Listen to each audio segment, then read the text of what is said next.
Hello friends, welcome to my channel. दोस्तों, आज का वीडियो बहुत ही शानदार बनने वाला है क्योंकि आज इसके अंदर जो टिप्स मैंने शेयर की है ये आप लोगों को डेली लाइफ में बहुत ही काम आएगी। तो यहाँ पर आते हैं हम पहली टिप पर के पहले पे हम क्या करने वाले हैं।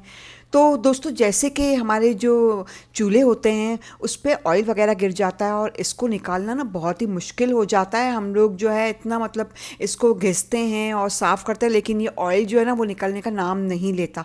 तो इसके लिए आप लोगों को एक टिप शेयर करूंगी। देखिए, यहाँ पर जो है आप लोग टैल्कम पाउडर जो है यहाँ पर इस तरीके से अपने फ्लेम के ऊपर डालना शुरू कर दें। और अगर आप लोगों के पास टैल्कम पाउडर नहीं है तो आप लोग जो है आटा भी ले सकते हो। ठीक है, इस तरह करने के बाद जो है आप लोग किसी कपड़े की मदद से या टिश्यू की मदद से जो है इस तरीके से साफ़ करेंगे ना, तो इससे क्या होगा दोस्तों, ये जो पाउडर मैंने इसके अंदर डाला है टैल्कम पाउडर, ये तेल जो है इसके अंदर जब्स हो जाएगा और आप लोगों को इतना इजी रहेगा। अब आप लोग देख सकते हो टिश्यू पर जो है ऑयल जो है आ चुका है और हमारा जो है ये फ्लेम बिल्कुल साफ़ हो चुका है। अभी मैं आप लोगों को अभी एक कपड़े से क्लीन करके दिखाऊंगी। बहुत ही अच्छा और बढ़िया साफ़ हो जाता है। ज़रूर ये जो है टिप आप लोग करके देखिएगा, आप लोगों को बहुत ही यूज़फुल लगेगा। और दोस्तों, जैसे कि ये बर्नल होते हैं इसके, वो भी बहुत ही गंदे हो जाते हैं ना, तो इसको भी क्लीन करने के लिए कोई पुराना सा ब्रश ले लें और इस तरीके से आप लोग साफ़ करेंगे। आप लोग देख सकते हो कितनी कालक निकली है और इस तरह आपके जो है चूल्हे जो है बिल्कुल चमकदार हो जाएंगे और बिल्कुल नए जैसे हो जाएंगे। तो हमेशा जो है अपने फ्लेम को साफ़ सुथरा रखा करें क्योंकि हम इस पर कुकिंग करते हैं और इस तरह साफ़ करने से क्या होता है कि जरासीम भी ख़त्म हो जाते हैं और हमारा खाना भी जो है बहुत ही अच्छा और बढ़िया बनता है। तो इस तरीके से अभी एक कपड़े की मदद से आप लोग जो है इसको साफ़ करना शुरू कर दें दोस्तों, और आपके चूल्हे जो है बिल्कुल नए जैसे अभी लगने वाले हैं और एकदम क्लीन हो जाएंगे। तो आप लोग ये वाला टिप ज़रूर करके देखिएगा। आई होप आप लोगों को जो है बहुत अच्छा लगा होगा ये वाला टिप। तो वीडियो ज़रा भी अच्छा लगे दोस्तों तो वीडियो को लाइक करके ज़रूर जाइएगा और वीडियो को ज़्यादा से ज़्यादा शेयर ज़रूर कीजिएगा। दोस्तों, आप लोग देख सकते हो मेरा फ्लेम जो है बिल्कुल चमकदार हो गया है। तो दोस्तों, अब आते हैं अगली टिप पर कि अगला हम लोग क्या करेंगे। आप लोगों के पास भी इस तरह के पॉलीथीन आते होंगे। कभी कभार हम ऑनलाइन चीज़ें मंगवाते हैं या हम लोग जो है मार्केट से ग्रॉसरी वगैरह लेकर आते हैं तो उसके साथ जो है ऐसा मतलब पॉलीथीन मिलता है। तो इस तरीके का पॉलीथीन का आप लोग बहुत ही अच्छा इस्तेमाल कर सकते हो।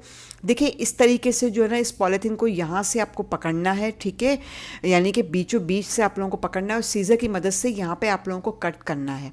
मैं भी आप लोगों को बताऊंगी कि इसका आप लोग किस तरह यूज़ कर सकते हो। ये बहुत ज़्यादा आप लोगों को हेल्प करेगा ये, और आपके जो डेली लाइफ में जो काम है उसको बहुत ईजी बनाएगा।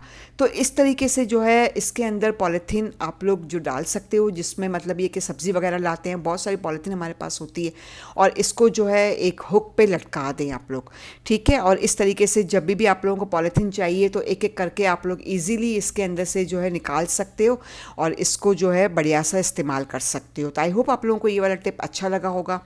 तो दोस्तों, बातें हैं अगली टिप के ऊपर कि अगला हम लोग क्या करेंगे।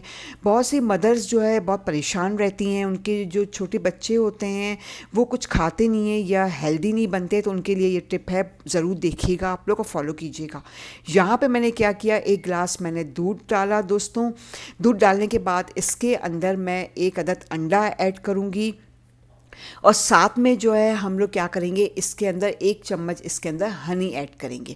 अगर आपके पास हनी नहीं है तो आप लोग इसके अंदर शक्कर भी ऐड कर सकते हो, ठीक है। इस तरीके से इसको हिला लेंगे और हिलाने के बाद जो है आप लोग जो है इसको चम्मच की मदद से देखें इस तरीके से हिलाते रहेंगे, मुस्तकिल हिलाते रहना है चम्मच को, ताकि आपका जो इसमें अंडा वगैरह डाला है ना हमने, वो बैठ ना जाए, जल ना जाए, ठीक है। तो इस तरीके से अच्छी तरीके से हिला लें। हिलाने के बाद ये थोड़ा मोटा मोटा गाढ़ा गाढ़ा सा हो जाएगा और अब इसके अंदर जो है हम लोग रोटी के पीसेस डालेंगे। दोस्तों, ये इतना ज़बरदस्त फूड है बच्चों का और इसमें भरपूर ग़िज़ा है क्योंकि इसके अंदर हमने एग भी डाला है, दूध भी डाला है, हनी भी डाला है और रोटी भी डाली है, यानी कि हर किस्म के विटामिन्स आपके बच्चों को मिलेंगे और आपका बच्चा बहुत ही ज़्यादा मोटा ताज़ा हो जाएगा सिर्फ 20 डेज़ में। अगर 20 डेज़ तक आपने अपने बच्चों को ये वाला फूड खिलाया तो आप लोग ये फूड जो है अपने बच्चों को नाश्ते में खिला सकते हो। हमेशा खिलाने का तरीका ये होता है, अपने बच्चे को हमेशा एक चम्मच से शुरू करवाएं।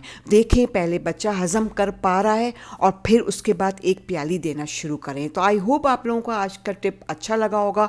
वीडियो अच्छा लगे तो वीडियो को लाइक कीजिए।